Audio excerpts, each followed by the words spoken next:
आज का विषय है फाइनेंशियल मार्केट्स यानी कि वित्तीय बाजार। हमारे पास जो सामग्री है वो इस जटिल दुनिया के इंजन रूम का एक ब्लूप्रिंट जैसी है। बिल्कुल।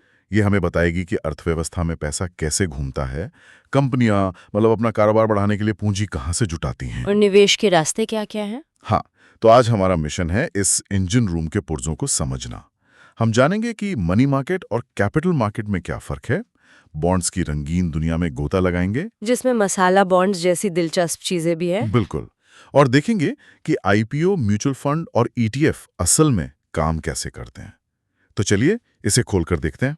हाँ, और ये समझना इसलिए जरूरी है क्योंकि किसी भी अर्थव्यवस्था के लिए वित्तीय बाजार उसके एक तरह से धमनियों की तरह है। सही बात है। अगर ये सही से काम ना करें तो पूरी इकोनॉमी ठप पड़ सकती है। तो आज हम इन बाजारों की बनावट, इनके औजारों और इन्हें चलाने वाले नियमों को समझेंगे। तो सबसे पहले एक कंफ्यूजन जो अक्सर लोगों को होता है, मनी मार्केट और कैपिटल मार्केट। ये सुनने में एक जैसे लगते हैं, पर असल में ये दो बिल्कुल अलग दुनियाएं हैं ना। हाँ, बिल्कुल।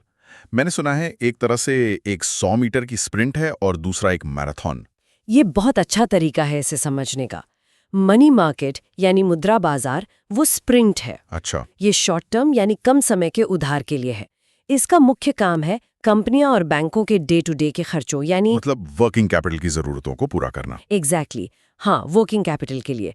यहाँ ज्यादातर खिलाड़ी बैंक ही होते हैं और आम लोगों की भागीदारी न के बराबर होती है। और क्योंकि बैंक शामिल हैं तो रेगुलेटर आरबीआई होगा। बिल्कुल। इसका बड़ा बॉस है रिजर्व बैंक ऑफ इंडिया यानी आरबीआई। ठीक है। तो अगर मनी मार्केट स्प्रिंट है तो कैपिटल मार्केट यानी पूंजी बाजार वो मैराथन हुआ, मतलब लॉन्ग टर्म ग्रोथ के लिए। हाँ, जैसे किसी कंपनी को नई फैक्ट्री बनानी है या किसी नए देश में अपना बिजनेस फैलाना है। सही पकड़ा। कैपिटल मार्केट मीडियम और लॉन्ग टर्म निवेश के लिए है। ये सीधे सीधे देश में पूंजी निर्माण यानी कैपिटल फॉर्मेशन को बढ़ावा देता है। और इसमें हम जैसे आम निवेशक भी हिस्सा लेते हैं।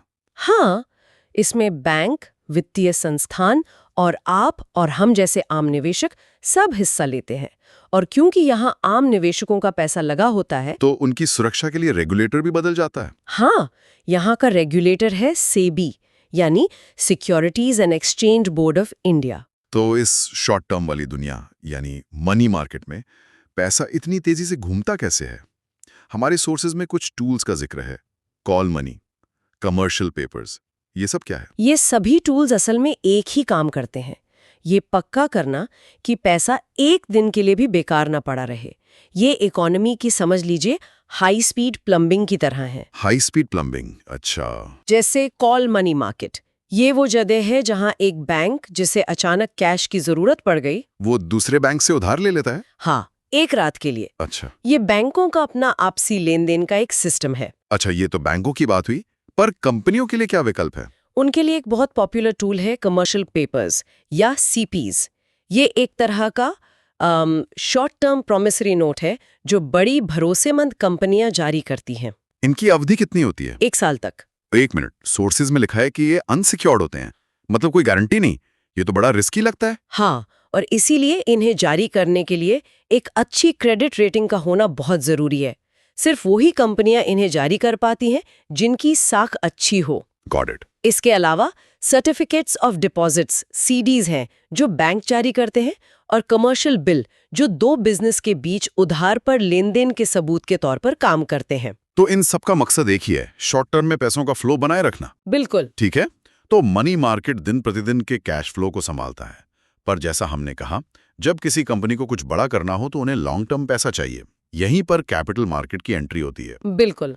और कैपिटल मार्केट में पैसा जुटाने के दो मेन रास्ते हैं। पहला, आप अपनी कंपनी में हिस्सेदारी बेचें, जिसे हम इक्विटी कहते हैं। हाँ, इक्विटी यानी शेयर्स जारी करना, मतलब आप कंपनी के मालिकाना हक का एक छोटा सा हिस्सा आम लोगों को बेच रहे हैं। सही बात है। और वो आपकी कंपनी में हिस्सेदार बन जाते हैं। और दूसरा रास्ता है पैसा उधार लेना, जिसे हम डेट कहते हैं। इसका सबसे कॉमन टूल है बॉन्ड। तो बॉन्ड में आप हिस्सेदारी नहीं देते बल्कि एक निश्चित समय के लिए उधार लेते हैं और उस पर ब्याज चुकाने का वादा करते हैं। एग्जैक्टली। और बॉन्ड्स की दुनिया तो कमाल की है। सोर्सेज में इतने तरह के बॉन्ड्स थे। चलिए जीरो कूपन बॉन्ड से शुरू करते हैं। इसके नाम से तो ऐसा लगता है कि इस पर कोई रिटर्न ही नहीं मिलता। नहीं, रिटर्न मिलता है, बस तरीका थोड़ा अलग है। इसे ऐसे समझिए जैसे आप एक 100 रुपए का गिफ्ट कार्ड सेल में 90 रुपए का खरीदते हैं। अच्छा। आपको इसे रखने के दौरान कोई ब्याज नहीं मिलता, पर जब आप इसे रिडीम करते हैं तो आपको पूरे 100 रुपए मिलते हैं। तो वो जो 10 रुपए का फर्क है वही मेरी कमाई है। हाँ, वही आपका लाभ है। जीरो कूपन बॉन्ड भी ठीक इसी तरह काम करते हैं। अरे वाह, ये तो बहुत क्लेवर है। और फिर हैं सॉवरेन गोल्ड बॉन्ड्स। क्या ये सरकार की तरफ से सोने के बिस्कुट बेचने की कोई स्कीम है? आप इसे एक तरह का डिजिटल गोल्ड कह सकते हैं। Digital gold. हाँ, सरकार आपको सोने में निवेश करने का मौका देती है, बिना सोना खरीदने और उसे घर पर सुरक्षित रखने की टेंशन के। और इसका सबसे बड़ा फायदा ये है कि आपको अपने निवेश पर 2.5% का सालाना ब्याज भी मिलता है। जो फिजिकल गोल्ड रखने पर कभी नहीं मिलता। कभी नहीं। साथ ही जरूरत पड़ने पर आप इसे गिरवी रखकर लोन भी ले सकते हैं। बहुत खास बॉन्ड्स हैं। इनसे जुटाया गया पैसा सिर्फ और सिर्फ पर्यावरण अनुकूल यानी ग्रीन प्रोजेक्ट्स में ही इस्तेमाल हो सकता है। जैसे कोई सोलर पावर प्लांट लगाना हो या इलेक्ट्रिक बसों का नेटवर्क बनाना हो, ये सस्टेनेबल डेवलपमेंट को फाइनेंस करने का एक जरिया है। All right, now the one I have been waiting for. हमारे सोर्सेज में जेम्स बॉन्ड की तस्वीर थी मसाला बॉन्ड के बगल में। मुझे पूछना ही पड़ेगा, इसका क्या कनेक्शन है? काश इसका जेम्स बॉन्ड से कोई लेना देना होता। नहीं, इसका नाम मसाला इसलिए है क्योंकि ये भारत से जुड़ा है। अच्छा। ये वो बॉन्ड्स हैं जो कोई भारतीय कंपनी विदेशी बाजार में जारी करती है, लेकिन ये होते रुपए में है, रुपी डिनोमिनेटेड। एक मिनट, विदेशी बाजार में पर रुपए में, इसका क्या मतलब हुआ? इसका मतलब ये है कि जब विदेशी निवेशक इसे खरीदेगा तो वो रुपए में पेमेंट करेगा, और जब बॉन्ड की अवधि पूरी होगी तो उसे रुपए में ही पैसा वापस मिलेगा। तो इसमें करेंसी के उतार चढ़ाव का रिस्क किसका हुआ? यही तो सबसे महत्वपूर्ण बात है। इसमें एक्सचेंज रेट रिस्क निवेशक पर होता है, न कि जारी करने वाली भारतीय कंपनी पर। अच्छा, ये तो भारतीय कंपनी के लिए बहुत अच्छा है, पर कोई विदेशी निवेशक ये रिस्क क्यों लेगा? हायर रिटर्न्स के लिए। आमतौर पर भारतीय बाजार में ग्रोथ की संभावना और ब्याज दरें विकसित देशों से ज्यादा होती हैं। तो निवेशक उस ज्यादा रिटर्न के लिए ये करेंसी रिस्क लेने को तैयार हो जाते हैं। बिल्कुल। चलिए, बॉन्ड्स यानी उधार। अब इक्विटी यानी हिस्सेदारी पर वापस आते हैं। हम हर रोज आईपीओ सुनते रहते हैं, खासकर जब कोई नई बड़ी कंपनी बाजार में आती है। ये होता क्या है सिंपल शब्दों में? जब कोई प्राइवेट कंपनी पहली बार आम जनता के लिए अपने शेयर्स जारी करती है और स्टॉक मार्केट पर लिस्ट होती है तो उसे इनिशियल पब्लिक ऑफरिंग यानी आईपीओ कहते हैं। और ये सब होता है प्राइमरी मार्केट में। हाँ, प्राइमरी मार्केट में, जहाँ कंपनी और निवेशक के बीच सीधी डील होती है। और अगर वही लिस्टेड कंपनी बाजार से और पैसा जुटाने के लिए दोबारा नए शेयर्स जारी करे तो उसे एफपीओ कहते हैं, follow on public offering. Exactly, वो भी प्राइमरी मार्केट का ही हिस्सा है। तो फिर सेकेंडरी मार्केट क्या है? एक बार ये शेयर्स प्राइमरी मार्केट में इशू हो गए, फिर इनकी असली खरीद बिक्री शुरू होती है सेकेंडरी मार्केट में, यानी हमारे स्टॉक एक्सचेंज बीएससी और एनएससी। हाँ, बॉम्बे स्टॉक एक्सचेंज और नेशनल स्टॉक एक्सचेंज।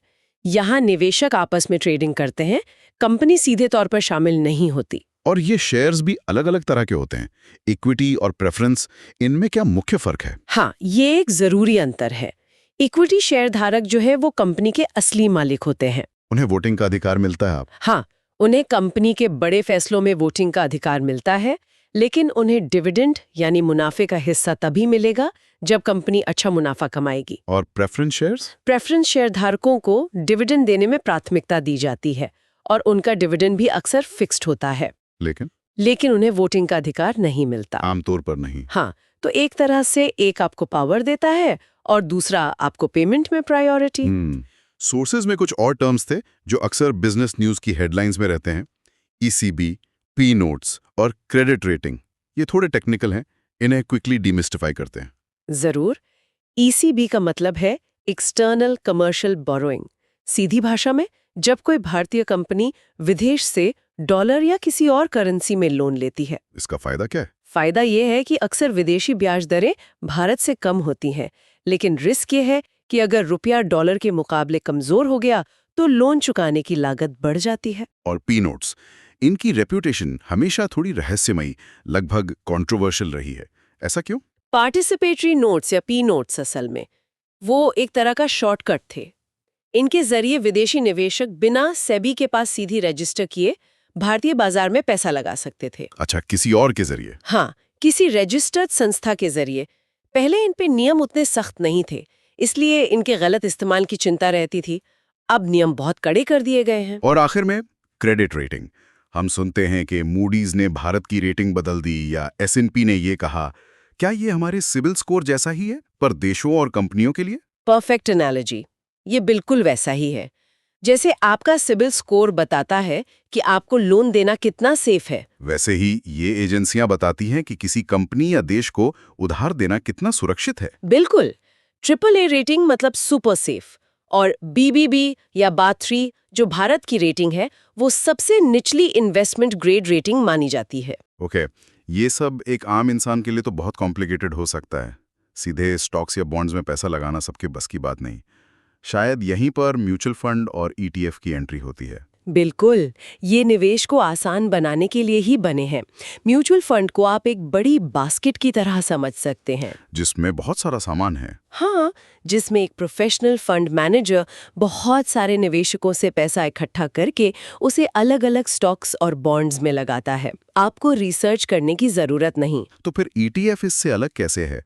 वो भी तो एक बास्केट ही है।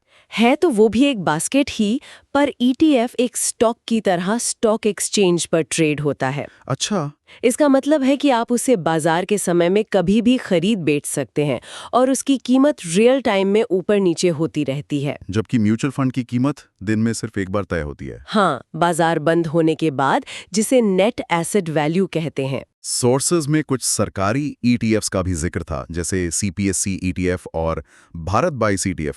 तो क्या सरकार भी इस टूल को इस्तेमाल कर रही है? हाँ, पिछले कुछ सालों में सरकार के लिए अपनी कंपनियों में हिस्सेदारी बेचने यानी विनिवेश करने का ये एक बहुत पॉपुलर तरीका बन गया है। और भारत बॉन्ड ETF? हाँ, वो भी आया है, जो सिर्फ AAA रेटेड सरकारी कंपनियों के बॉन्ड्स में ही निवेश करता है, जो इसे काफी सुरक्षित विकल्प बनाता है। तो अगर हम इस पूरी चर्चा को समेटें तो हमने देखा कि मनी मार्केट अर्थव्यवस्था का शॉर्ट टर्म कैश मैनेजर है, और कैपिटल मार्केट उसका लॉन्ग टर्म ग्रोथ इंजन है। और हमारे पास मसाला बॉन्ड से लेकर ETFs तक हर जरूरत के लिए अलग-अलग टूल्स मौजूद हैं। सही कहा, पर ये समझना भी जरूरी है कि ये सिस्टम परफेक्ट नहीं है। जैसा हमारे सोर्सेज में बताया गया है, भारत के कॉर्पोरेट बॉन्ड बाजार में अभी भी लिक्विडिटी की कमी है। लिक्विडिटी मतलब खरीद बिक्री की कमी? हाँ, और निवेशक भी बहुत सीमित हैं। इन समस्याओं को दूर करने के लिए RBI ने targeted long term repo operations यानी TLTRO जैसे कदम उठाए हैं, पर अभी भी काफी काम बाकी है। और आखिर में एक विचार, ये सब कुछ भारत की ग्रोथ स्टोरी से जुड़ता है। हमें अपने इंफ्रास्ट्रक्चर के लिए, अपने बिजनेस के लिए, हर चीज के लिए बहुत बड़ी मात्रा में पूंजी की जरूरत है। तो यहाँ एक बड़ा सवाल ये उठता है कि भविष्य में भारत के आर्थिक विकास को रफ्तार देने के लिए ये पैसा आएगा कहाँ से? हमें ऋण यानी डेट और इक्विटी यानी हिस्सेदारी के बीच क्या संतुलन बनाना होगा? क्या हमें मसाला बॉन्ड्स और ग्रीन बॉन्ड्स जैसे और नए क्रिएटिव तरीकों की जरूरत पड़ेगी? या फिर हमें मौजूदा बाजारों को ही और गहरा और मजबूत बनाने पर ध्यान देना होगा? ये एक $1 मिलियन नहीं, बल्कि $1 ट्रिलियन का सवाल है।